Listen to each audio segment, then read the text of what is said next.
como hizo César, contar un poco cuáles son los temas o los problemas de interés y cómo se han ido modificando un poco estos abordajes.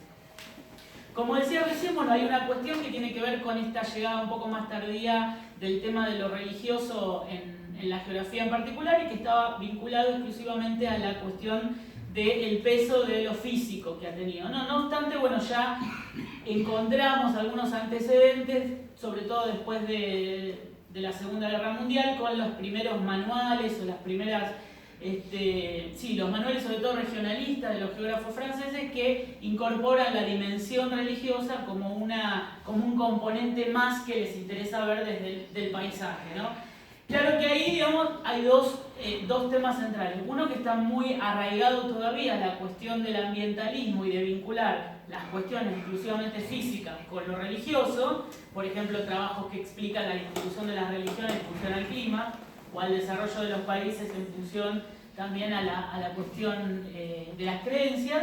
Y el segundo es un arraigo muy fuerte en la necesidad del inventario, ¿no? De hacer inventarios culturales, en donde lo que se busca es una distribución, más que nada, de las religiones, de las grandes religiones, a nivel más global, ¿no?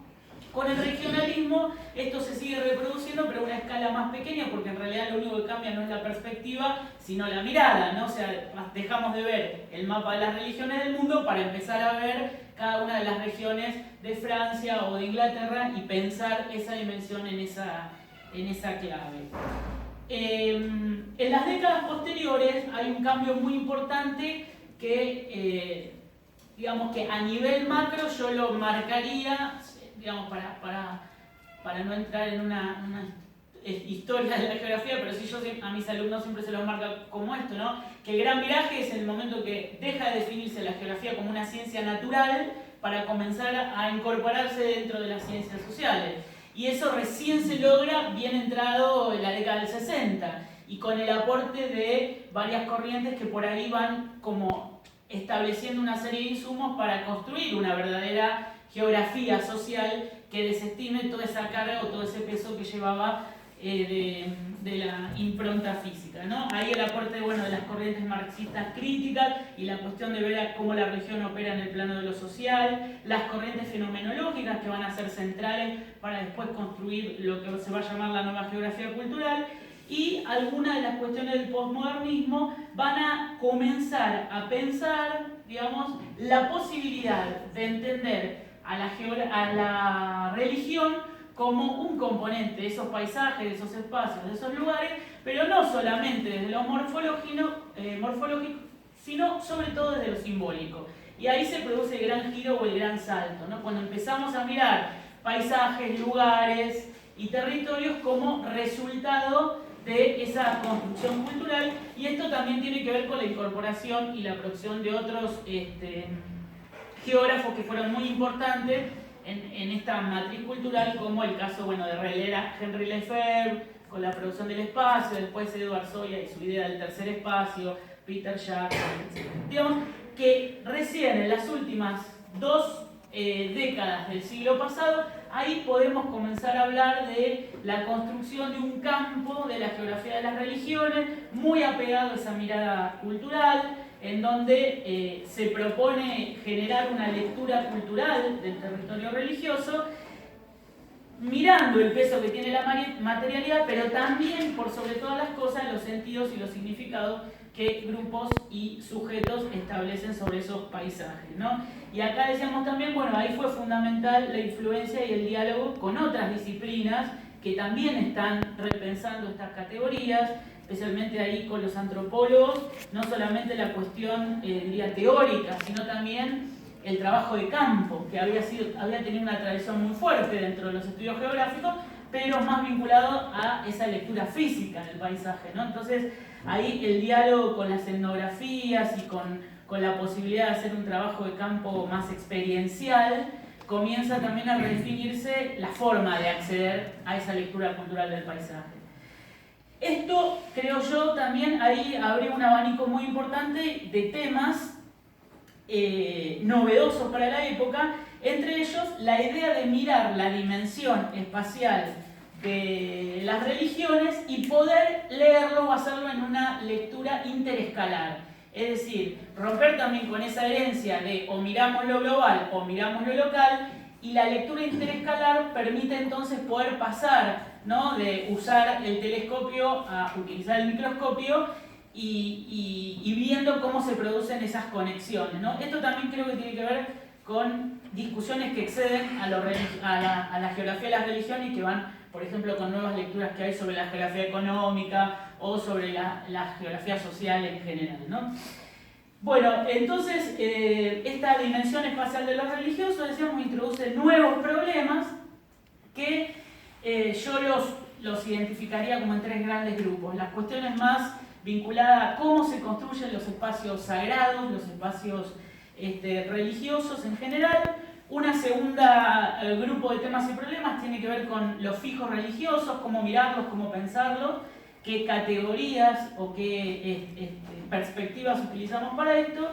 Y un tercer eje que yo lo llamaría los flujos religiosos, en donde entraría no solamente, digamos, las peregrinaciones, sino también otras formas que adquiere, en un término más amplio, la movilidad sagrada, ¿no? Con respecto a esto de la dimensión espacial de lo religioso, ahí había sido muy influyente la obra de Elías, lo sagrado y lo profano, porque de alguna manera había operado ahí como rector de la mirada que había sobre esta cuestión de si los espacios son sagrados, profanos, etc. Y la incorporación de la categoría de hierofanía para exponer o explicar exclusivamente esa posibilidad de los espacios que tendrían cierta sacralidad, ¿no? En toda esta lógica, o en este modelo, digamos, en la geografía se tradujo como en una mirada muy dicotómica de pensar estos dos ámbitos como separados, como distintos, como que funcionan independientes, y por otro lado también como que son categorías propias del espacio, es decir, que forman parte de una particularidad más, ¿no? Esto, bueno, se tradujo en, por ejemplo, los estudios sobre peregrinaciones o movilidad sagrada, en pensar al turista y al peregrino, por ejemplo, como dos modelos de sujetos totalmente diferentes que operaban independientemente, ¿no? Si uno de las lecturas que podemos hacer es observar cómo se fue mirando el fenómeno de las peregrinaciones desde la geografía, y lo que aparece es esta necesidad de poner la mirada en el perfil de los sujetos y en las motivaciones, pero siempre bajo el paraguas de esta idea de que opera lo sagrado como independientemente de lo profano, ¿no? Con lo que explicábamos recién de la nueva geografía cultural de fines de los 90, sobre todo, se empieza a cuestionar y a empezar a ver las formas en las que estas dos esferas funcionan, cómo se relacionan, y ahí aparecen otra serie de geógrafos que van a aportar dimensiones que al menos no habían sido tenidas en cuenta en esa primera perspectiva. Por ejemplo, la idea de no mirar solamente esa materialidad en sí misma, sino observar las prácticas que los sujetos desarrollan sobre ese espacio y cómo se vinculan desde las perspectivas más del espacio percibido, del espacio vivido. Y entonces ahí se abre todo un abanico nuevo en donde podemos ver, por ejemplo, creo que Paula lo mencionaba acerca del caso del Pombero, como una materialidad geográfica en determinados contextos puede ser sagrada y en otros puede ser totalmente profana, ¿no? Digo, un garage en el conurbano que sirve para guardar un auto, pero que una noche de viernes se activa como un espacio para practicar alguna religión de matriz africana.